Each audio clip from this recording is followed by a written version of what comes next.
Ini kita mau acara kemana nih? Haidar, mau acara kemana kita? Ke BPBD, Badan Penanggulangan Bencana Daerah. Oh gitu. Kita baru ke sana ya atau sudah pernah sebelumnya? Belum. Sepertinya belum. Bakar daun. Penanggulangan bencana itu fungsinya apa? Untuk menanggulangi bencana di sekitar. Jadi kalau ada kebanjiran gitu. Yuk, Pak. Yuk, Pak, udah. Itu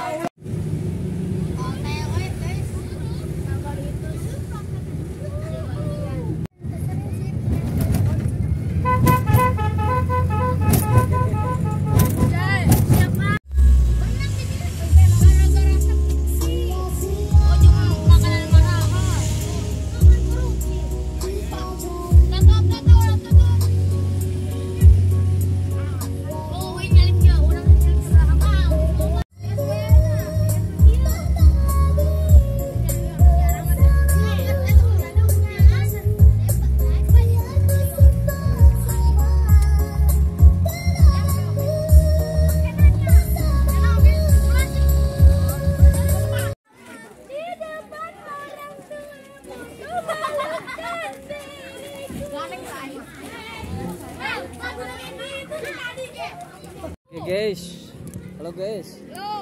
Kita sekarang sudah berada di lokasi BPBD ya. BPBD. Apa itu BPBD? Badan Penanggulangan Bencana Daerah. Oke, kita sudah berada ya. Ikuti terus perjalanan kita sama anak-anak SD. Yuk, mantap yuk. Yuk.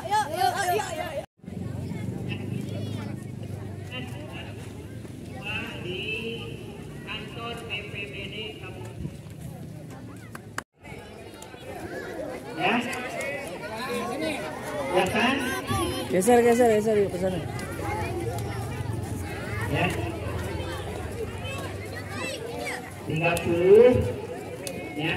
Sebentar 30 juga. Cerita bencana di aula. Nanti yang lain praktek di sini ya. Jadi setelah itu disuit. Yang setengahnya ke atas ke aula, yang dari aula ke bawah ya. Silakan.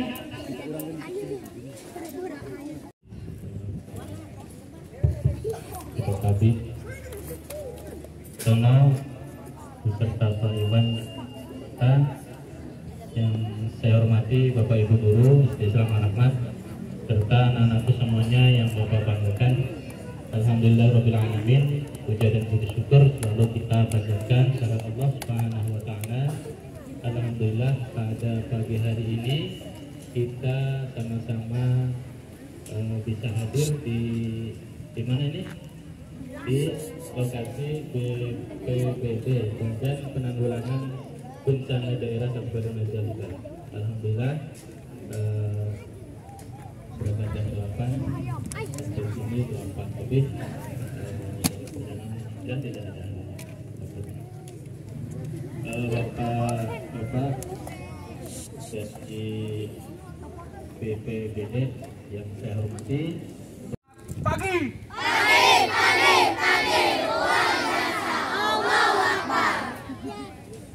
Oke, adik-adik, di sini ada perahu, namanya perahu karet, riverboat. Ini dipergunakan untuk di sungai arus deras, bukan di sungai arus tenang. Gitu. Jadi ini dipergunakan untuk di sungai arus deras. Nah, ukuran perahu ini 360 adik-adik. Itu. Jadi untuk korban tenggelam, kurang hanyut. Itu. Nah, di sini nanti ada Kak Aldi yang akan membantu. Kak Aldi mana Kak Aldi?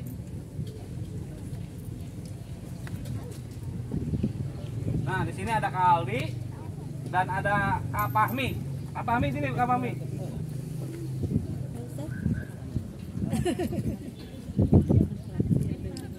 Oke, adik-adik nanti di sini kita langsung saja ya untuk mempergunakan cara mempergunakan pelampung alat pelindung diri.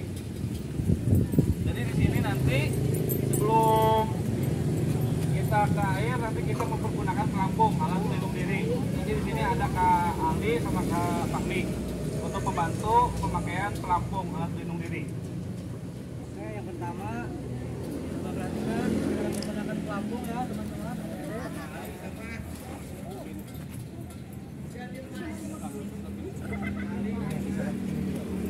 Pertama dilonggarin dulu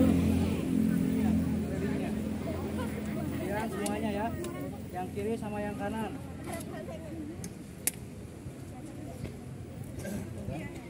Setelah itu langsung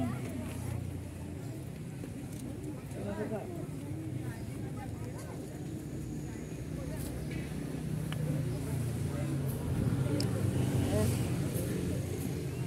Kelihatan ya?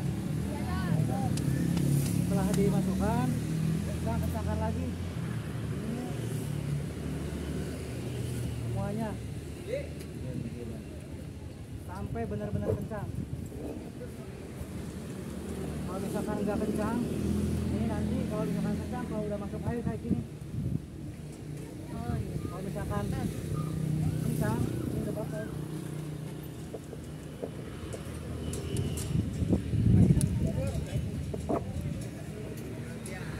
Ini pasti mengambang.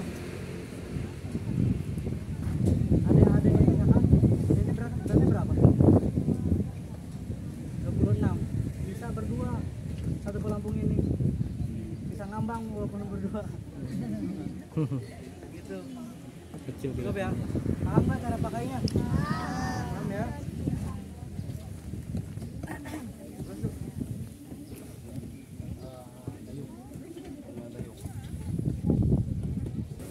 Cara dayungnya, pertama 1 kita masuk ke bawah, 2 dayung, 3 angkat.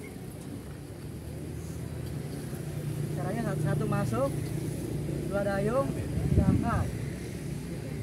Pegangnya di sini, tangan kiri di atas seperti ini, enggak kayak gini, tangan kiri di atas, tangan kanan berada di tengah seperti ini. Yang pertama masuk dayung, masuk dayung, seperti itu. Paham ya? Jadi kalau yang bagian kiri seperti ini ya. Angkat dayung, angkat dayung, angkat dayung. Nah, cukup. Itu namanya dayung maju ya. Ada lagi dayung mundur. Kayak gimana dayung mundur? Kali coba dipraktekin kali untuk dayung mundur.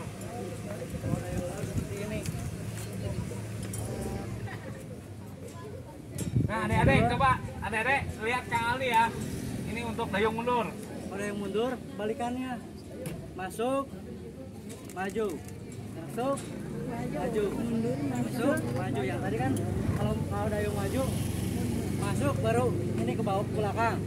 Ini yang majunya.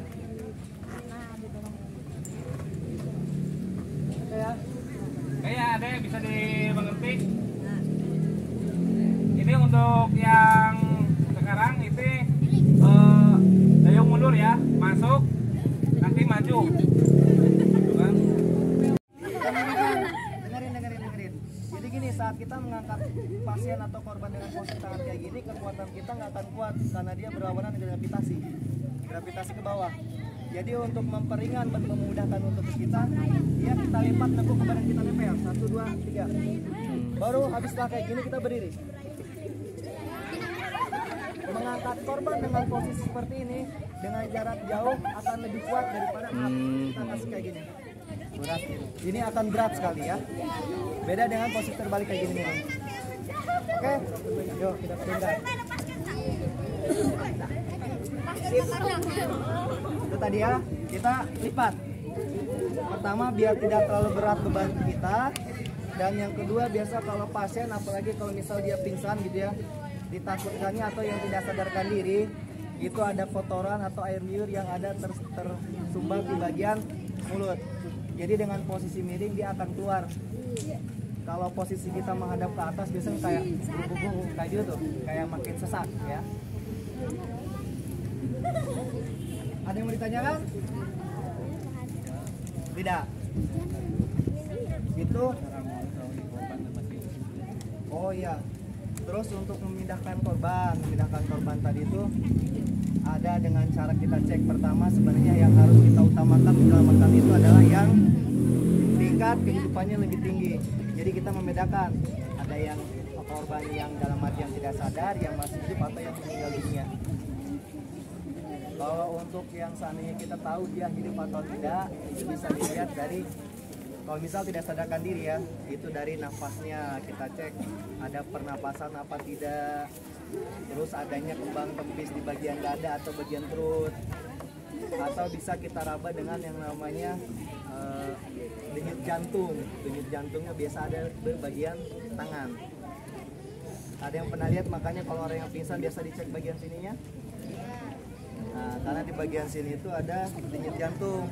Jadi jangan sampai kita sudah ribu panggil bantuan orang lain dan sebagainya macamnya, nggak taunya korbannya sudah meninggal dunia. Ya, jadi kalau udah meninggal dunia mah ya memang harus kita selamatkan. Tapi kita selamatkan dulu yang peluang hidupnya masih lebih tinggi. Jangan sampai gara-gara kita selamatkan satu orang yang sudah meninggal dunia di lokasi bencana, malah yang mau meninggal juga tidak kita selamatkan, malah akhirnya makin banyak korban yang bencananya. Oke?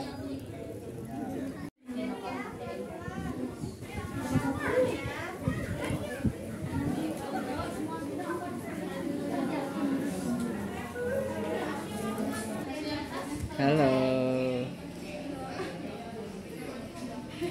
Yuk masuk yuk. Tapi mengikuti goyangan gempa. Karena gempa itu ada yang geser seperti ini, ada yang ke atas, bawah. Nah, bangunan ini ketika terjadi gempa, dia mengikuti. Beda dengan bangunan yang sebelah. Kalau bangunan sebelah kena gempa, langsung hancur. Kalau ini enggak, dia mengikuti ringan. Nah, bangunan ini bisa dibangun sampai 3 tingkat. Jadi masih aman. Kita pakai tingkat 1, tingkat 2, nah, masih tetap aman. Di Majalengka itu ada potensi gempa bumi yang sangat besar. Sering terjadi di Majalengka. Nah, di dalam, coba perhatikan adik-adik, sahabat siaga tangguh. Nah, di dalam ini banyak alat-alat, ada pencatat gempa. Ada yang mau lihat nggak? Tapi jangan. Selain itu ada yang tahu lagi? Bukan rumah.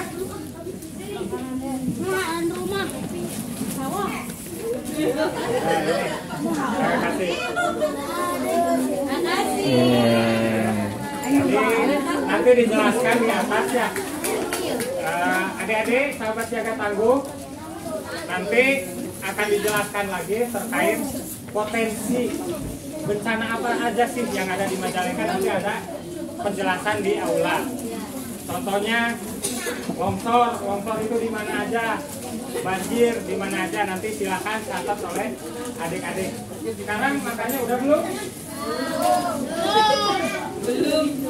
Ada lapar ya? 10 orang. Yuk.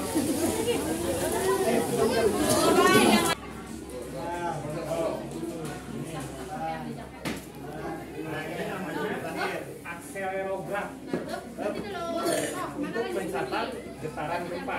Kalau ada gempa di wilayah Majalengka atau bisa di sekitarnya sampai Kuningan, Ciamis bisa tercatat oleh alat ini. Nanti muncul di komputer, oh ini gempanya 5 magnitudo. Ini, terus ini alat pencatat gerakan tanah. Tahu gerakan tanah, longsor? Nah, nanti dicatat oleh ini. Ketika ada longsor di wilayah tertentu, nanti dicatat oleh alat ini. Ya. Jadi ini apa? Oh, banyak perahu karet, nanti kita jalan-jalan. Ada yang perahu mesin, pakai mesin, ada yang seperti tadi perahu rafting. Yuk lanjut. ada. Bisa sampai yang udah tadi keliling sama Kak Aldi tuh.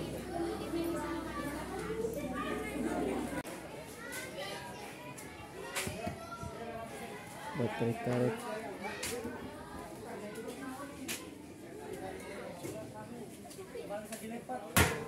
Sama fiber.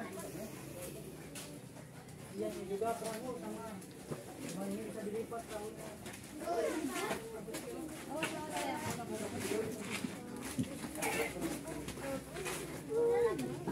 Nah, ini tambu-tambu.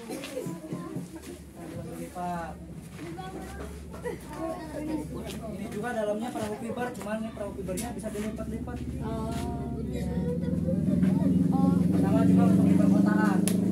Nggak bisa dipakai di arus deras. Kalau ini nggak bisa dipakai arus deras. Yo, tuh 2 3. Halo guys.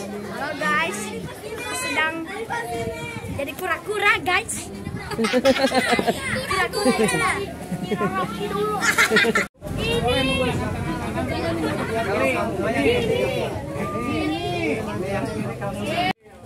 Kalau ini emang ini untuk personil, pergeseran personil.